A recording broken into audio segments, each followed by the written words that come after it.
स्वागत है आप सभी का। आप देख रहे हैं प्रदेश का सबसे भरोसेमंद news channel India news Uttar Pradesh Uttarakhand. मैं हूं आपके साथ मनीषा शर्मा और स्पेशल रिपोर्ट में आज बात होगी पेपर लीक मामले में सुभासपा विधायक बेदीराम के कनेक्शन को लेकर। आपको आगे कुछ बताएं, लेकिन उससे पहले आप जानिए कि आखिरकार बेदीराम है कौन। बेदीराम दरअसल गाजीपुर की जखनिया सीट से सुभासपा के विधायक है, जौनपुर के रहने वाले हैं और दबंग विधायक के रूप में इनकी पहचान है। 2022 में इन्होंने सुभासपा का दामन थामा था और राजनीति में आने से पहले नौकरी करते थे, वो भी रेलवे के टीटी के पद पर। अब इस सब के बीच बेदीराम ने रेलवे में रहते हुए भी कई लोगों को नौकरियां दिलवाई और फिर परीक्षा में गड़बड़ी के आरोप में नौकरी चली गई इनकी। सबसे पहले साल 2000 में पेपर लीक में पहली बार बेदीराम का नाम सामने आया, जिसके बाद 2009 में वो गिरफ्तार किए गए। फिर 2013 में MPPSC का पेपर लीक कराया। फिर 2014 में MP आयुर्वेद परीक्षा पेपर लीक करवाया।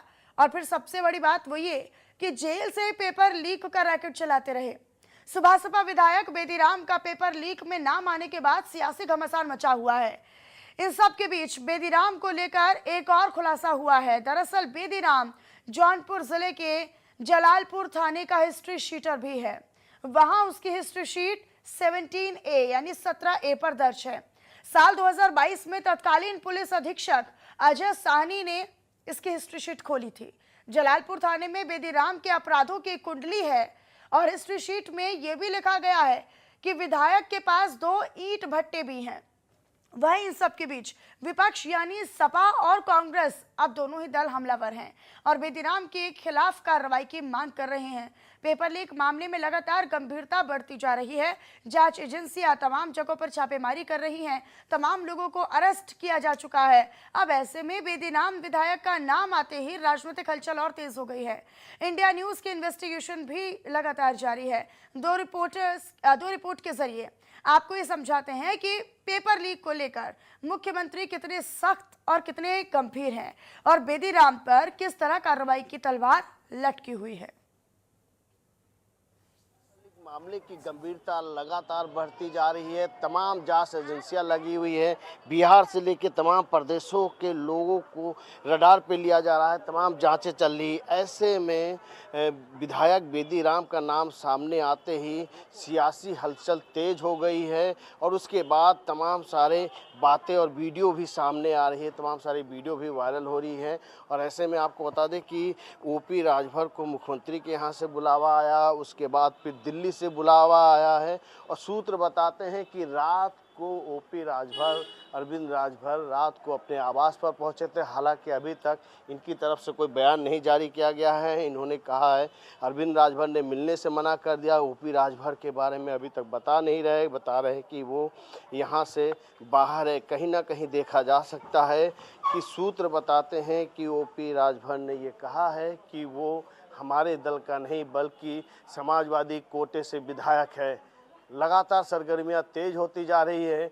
OP राजभर चुप्पी साधे हुए हैं तो वही अरविंद राजभर मीडिया के सामने आने से इनकार कर रहे हैं। लगातार जांच एजेंसियां लगी हुई है और कहीं ना कहीं जल्द ही इसका खुलासा हो जाएगा। कैमरा पर्सन अर्शद के साथ पंकज मंडल, इंडिया न्यूज़, लखनऊ। जनपद जौनपुर के जलालपुर कुसिया गांव के रहने वाले गाजीपुर जखनिया के विधायक सुभासपा से बेदीराम, आपको बता दूं कि बेदीराम का एक वीडियो सोशल मीडिया पर तेज़ी से वायरल हो रहा है, जिसको लेकर बेदीराम खुद कह रहे हैं कि उन्होंने बड़े से बड़े पेपर लीक करवाए हैं और बड़े से बड़े उन्होंने लोगों को नौकरियां तक भी दिलवाई हैं। तो कहीं ना कहीं ये सरकार पर प्रश्न चिन्ह जरूर उठता है। लेकिन आपको बता दूं कि बेदीराम को लेकर विपक्ष में जो सियासी पारा है वो काफ़ी हाई हो चुका है, क्योंकि लगातार विपक्ष निशाना साध रहा है। चाहे सपा हो चाहे कांग्रेस हो, लगातार भाजपा पर निशाना साधते हुए नजर आ रहा है। अगर आपको बता दूं कि जौनपुर के रहने वाले बेदीराम से जब इंडिया न्यूज़ की टीम ने बात किया तो उन्होंने कहा कि यह वीडियो सरासर एडिटिंग है। लेकिन वहीं जब उनसे पूछा गया कि आप यही बात कैमरे पर आकर बोलिए, तो कैमरे से बेदीराम बचते हुए नजर आए। लेकिन आपको बता दूं कि इंडिया न्यूज़ लगातार ग्राउंड रिपोर्ट से, ग्राउंड जीरो से बेदीराम की पूरी कुंडली खंगाल रही है और लगातार उनके बारे में बता रही है कि उनके कितने आपराधिक इतिहास हैं और किन किन मामलों में लिप्त हैं। 2014 में STF ने बेदीराम को गिरफ्तार भी करके जेल भेजा था और बेदीराम के खिलाफ जलालपुर में के भी हिस्ट्री शीटर हैं। लेकिन जैसे ही जलालपुर थाने से हिस्ट्री शीटर की कॉपी वायरल होने लगी, वैसे हड़कंप मच गया इस मामले में जब इंडिया न्यूज़ की टीम ने पुलिस से जानने की कोशिश की, पुलिस से बात की, तो पुलिस ने साफ तौर पर कहा कि यह कागज़ सही है, लेकिन कैमरे से पुलिस भी बचते नजर आई। कहीं ना कहीं अगर देखा जाए, जलालपुर थाने से हिस्ट्री शीटर का कागज़ वायरल होने के बाद हड़कंप मच गया है। इंडिया न्यूज़ से अजीत गिरी, जौनपुर।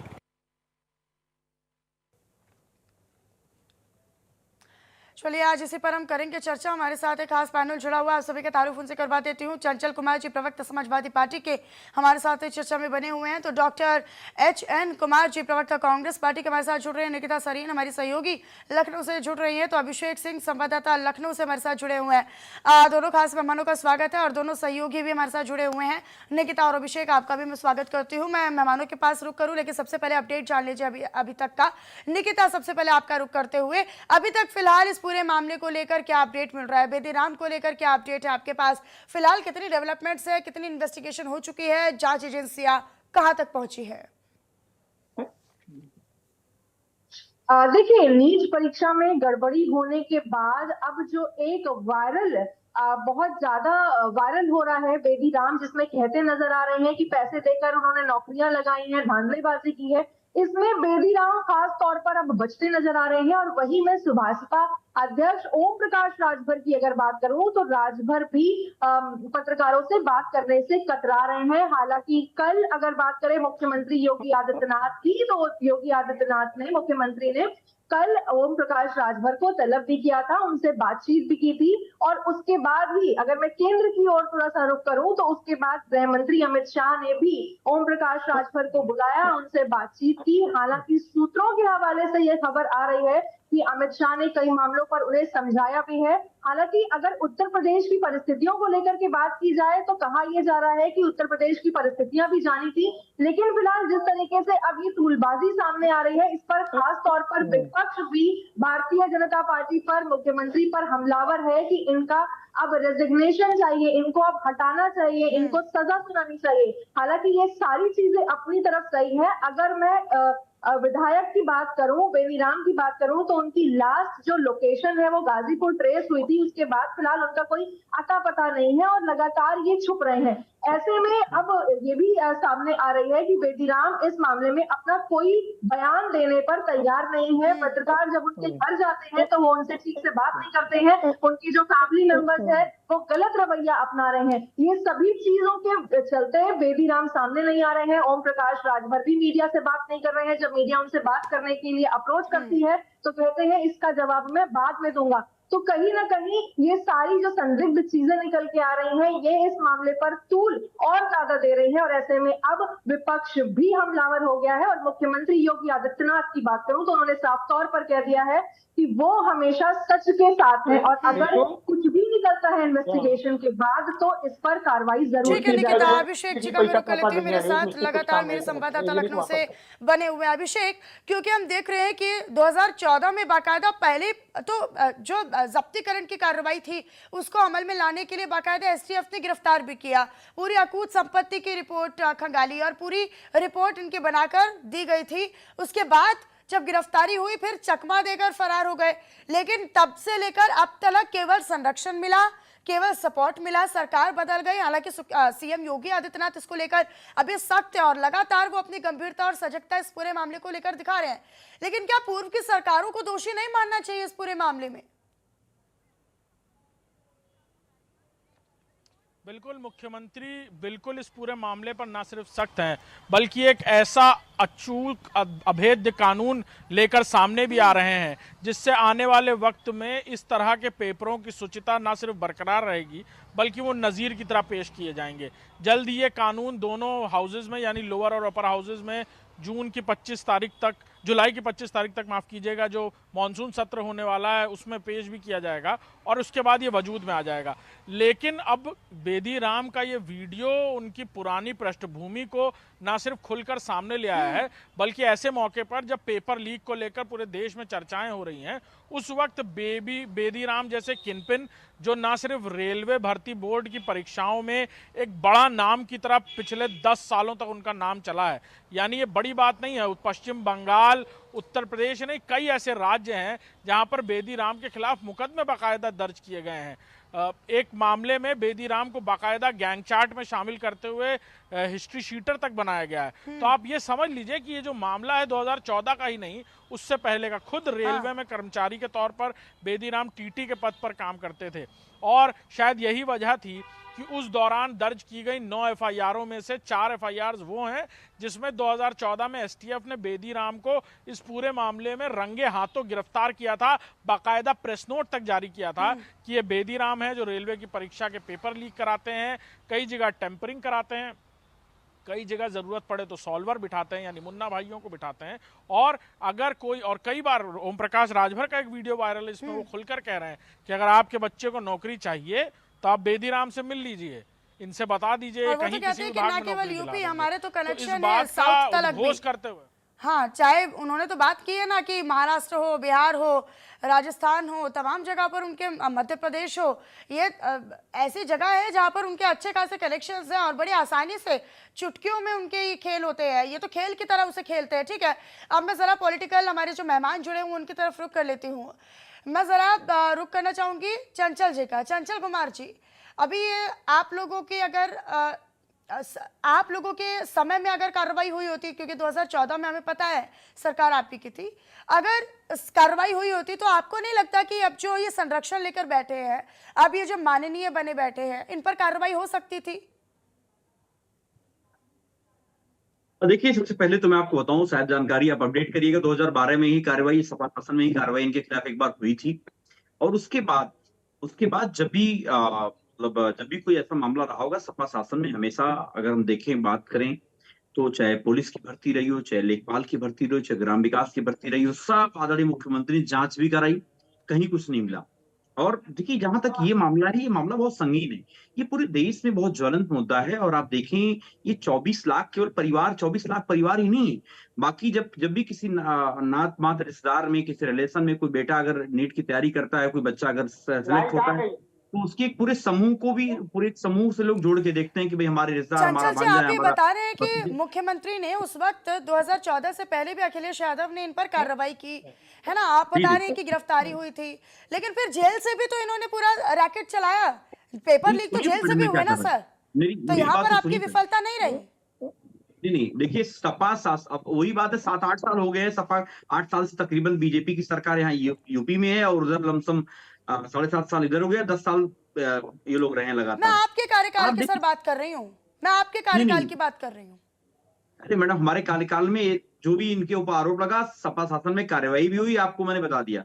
अब देखिए, यहाँ पर सरेआम जो व्यक्ति मंच से बोलता है, ये कोई आसान, ये सुभाषपा प्रमुख हैं, वो बाकायदा मंच से बोलते हैं, इस बात का जिक्र करते हैं कि ये जो है हमारे बेदीराम कोई सामान्य व्यक्ति नहीं है। और वो कहते हैं अब तो हमने जो है नौकरी दिलवाने वाले और नौकरी सेटिंग करने वाले दोनों से हमने समझौता कर लिया है। अब उनका इशारा बीजेपी की तरफ था। आपने देखा होगा अभी बीच में बयान, जो घोसी में बहुत सारे बयान चल रहे थे, कई जगह रैली चल रही थी उनकी, वो अपनी रैली में बेदी साहब होते थे, उनके बारे में जिक्र करते थे राजभर जी, इस बात को लेकर के। तो मैं ये चाहता हूं, अगर बीजेपी के अंदर कोई नैतिकता अगर बची हो, तो तत्काल प्रभाव से सुभाषपा से गठबंधन तोड़े, तत्काल प्रभाव से आदरणीय राजभर जी को मंत्री पद से बर्खास्त करें। अरे 2000, आप बताइए 2021 में आपका गठबंधन था या नहीं था? सपा सुभाषपा गठबंधन था या नहीं था, बताइए। हमारा गठबंधन बेदीराम जी से नहीं था, हमारा गठबंधन सुभाषपा से था या नहीं था? आप तो ये बोल रहे कि गठबंधन तोड़े इनके साथ।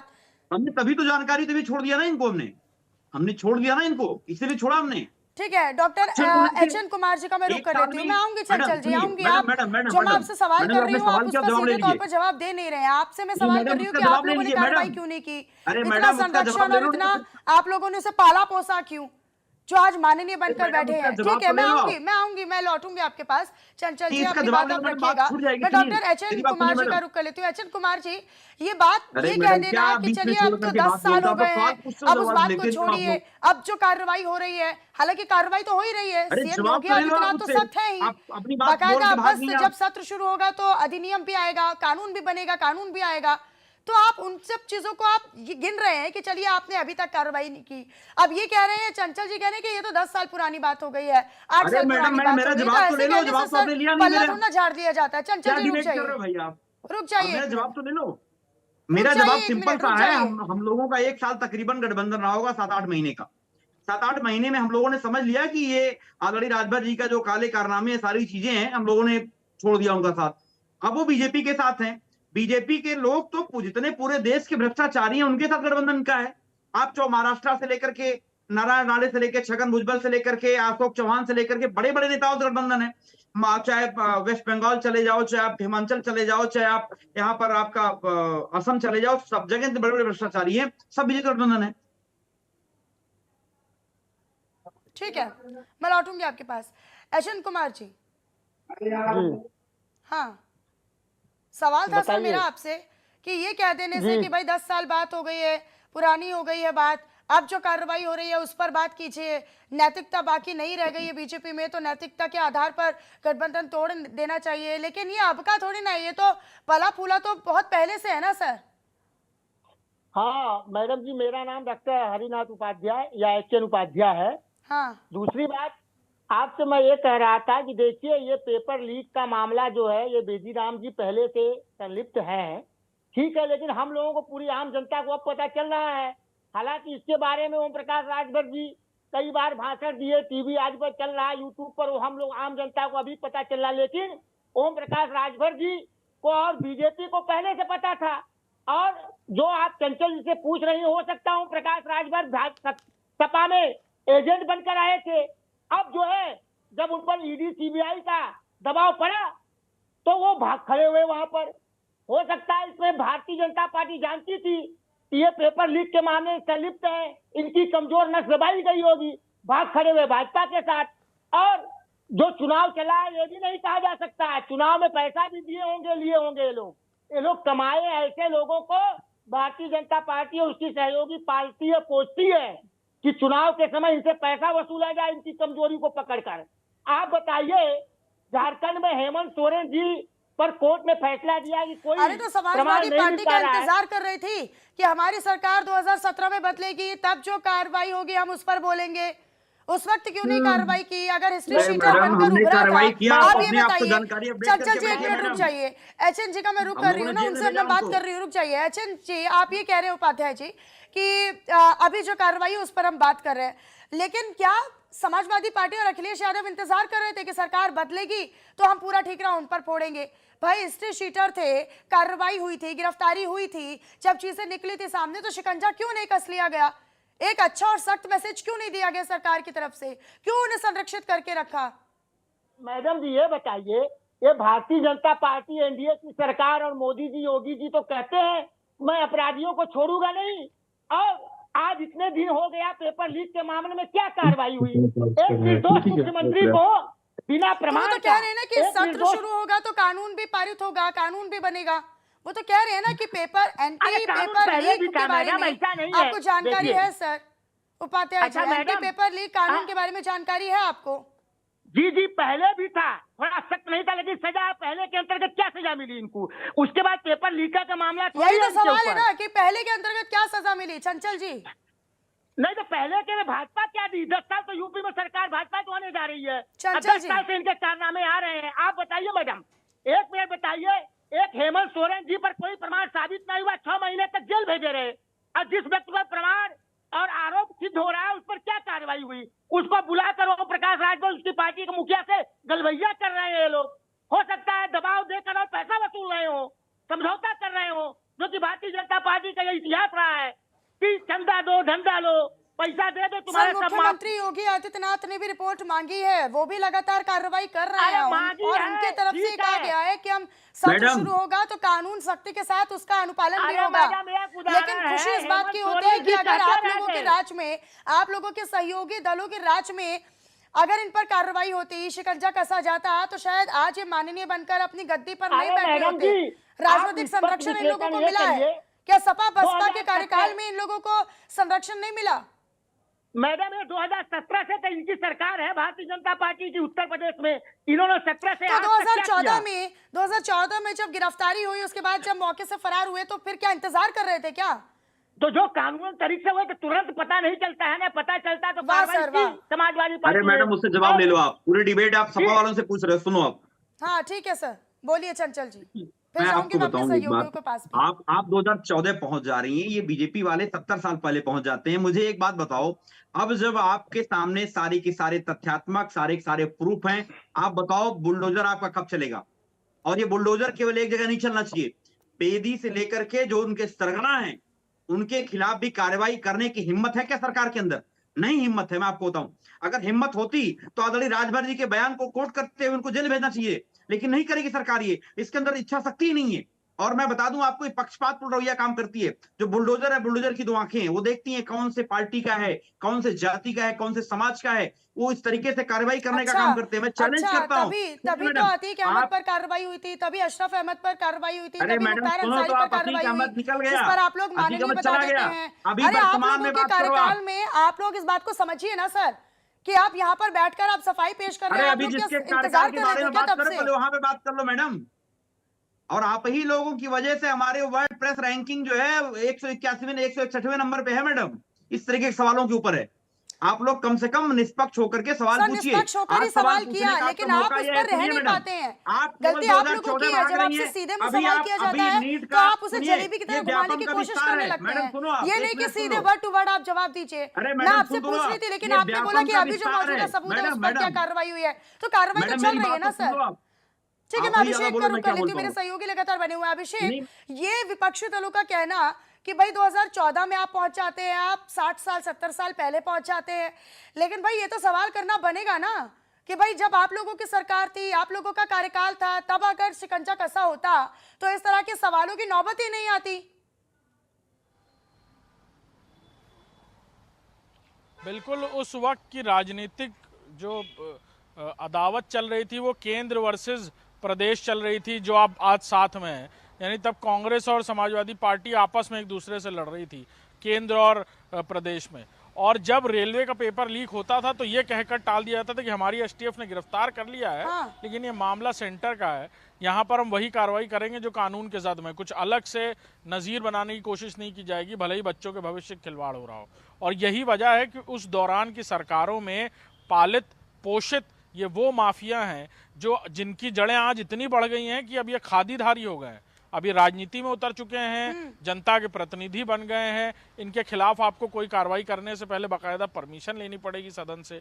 और इनको पालने पोसने के अलावा बहुत सारे ऐसे काम पिछली सरकारों में हुए हैं जहां पर इस तरह की घटनाओं में आंखें भी बंद कर दी गई। आंखें बंद से मेरा मतलब सीधे तौर पर यह है कि उस दौरान जो कार्रवाइयां करी जाती कि इनको रोका जाता, इस तरह से सिंडिकेट बनाकर इतने बड़े पैमाने पर ये भर्ती परीक्षा को टेम्पर कर सकते हैं, प्रभावित कर सकते हैं, ये जानते हुए उन पर उन धाराओं में मुकदमे लिखे गए जिन पर उन्हें आराम से बाहर निकलने की आज़ादी थी। हाँ। उस वक्त अगर ये नजीर बनाने की कोशिश की जाती तो आज और मैं तक तो अभिषेक ये ये समझती गोरख हूँ, और धंधा मैं तो इतना फलता मैं फूलता तो नहीं ये कि ये लोग समझती यहाँ हूँ तक पहुंच अभिषेक जाते। कि पेपर लीक मामले में जितनी दोषी फिलहाल ये मौजूदा सरकार को बता रहे हैं, इसमें केवल एक सरकार या एक दल या एक संस्थान या एक शख्स कभी भी जिम्मेदार नहीं हो सकता। इसमें पूर्व की सरकारें भी जिम्मेदार उतनी ही हैं और उनसे भी उतना ही सवाल किया जाएगा जितना कि मौजूदा सरकार से सवाल किया जाता है। और चंचल जी, इस बात को आप समझिए कि 2006 में भी लखनऊ में 2 मामले दर्ज थे, 2008 से लेकर 2014 में भी 2 मामले दर्ज हुए, मध्य प्रदेश, राजस्थान, और कहां मामले दर्ज नहीं हुए। तो एनटीए के पास इतनी भी हिम्मत नहीं है कि आप 4 परीक्षाओं को कैंसिल कर दिया। एक परीक्षा तो उन्होंने ऐसी कैंसिल कर दी कि जब लोग छात्र अपने सेंटर पे पहुंच गए थे तब मुझे मालूम चला कि परीक्षा कल कैंसिल हो चुकी है। एनटीए के पास इतनी बड़ी इच्छा शक्ति नहीं रही कि एग्जाम करा पाए, ऐसा दौर कभी नहीं रहा है मैडम। लेकिन ये भारतीय जनता पार्टी ने आज देश को कहां से खड़ा कर दिया है। और ये पता है, ये इलेक्टोरल बॉन्ड का जो बहुत साइड इफेक्ट है। आप चंदा लो धंधा लो का जो नारा दिया था प्रधानमंत्री जी ने, ठीक है, मैं आप एक देखो छोटा सा प्रभु फाइनल श्रीरामचंद्र कमेंट जी ले के ऊपर लेती हूँ। पानी मेरे टपक सहयोगी रहा है निकिता भी मैडम। लगातार मेरे साथ बनी हुई है। निकिता, जिस हवन को शुद्धि के लिए किया गया था उस हवन में खुद के ही हाथ जल रहे हैं। जो एनटीए 2018 में लेकर आए थे अब उससे खुद ही वो भ्रष्टाचार में लिप्त है। अब वो कहा जा रहा है कि एनटीए सही तरीके से परीक्षाएं नहीं करवाई जा रही है, तो सब पर अब जांच एजेंसियों की तलवार लटक रही है। देखिए, सबसे पहले तो सूत्रों के हवाले से जो हमारे पास खबरें हैं वो ये भी कहती हैं कि जो इनके विधायक हैं बेदी राम, उनको टिकट समाजवादी पार्टी अखिलेश यादव के कहने पर ही दिया गया था। हाँ। तो पहले सूत्रों के हवाले से हमारे पास खबर आ रही है। और साथ ही चंचल जी के अलावा एक और सज्जन जुड़े हुए हैं जिनका साफ तौर पर अभी कॉमेंट हम सबने सुना था कि जब उनकी सरकार में अलायंस था, सपा के साथ इनका अलायंस था, तब जब भी ऐसी चीजें आती थी तो ये उसकी पूरी इन्वेस्टिगेशन करते थे, और जब इन्वेस्टिगेशन हो जाता था उसके बाद एक परिणाम पे आते थे। तो ऐसे ही अब अगर इन्वेस्टिगेशन हो रहा है तो उसको अच्छे से हो जाने देते हैं, बिल्कुल। और उसके बाद खुद मुख्यमंत्री योगी निकिता जी, ठीक है। आप मुझे कोई ठीक एक है, फोटो चंचल बेदी जी, राम की मैं आदरणीय काफी के साथ अखिलेश आपको यादव रोकना साहब दिखा चाहूंगी, दो। मेरे पास समय का अभाव है आदरणीय साथ अखिलेश यादव साहब दिखाइए। निश्चित तौर पर आपकी पूरी बात सुनती है। आप चारों खास मेहमानों का हमारे साथ बहुत शुक्रिया जुड़ने के लिए और अपना कीमती समय हमें देने के लिए। और फिलहाल इस चर्चा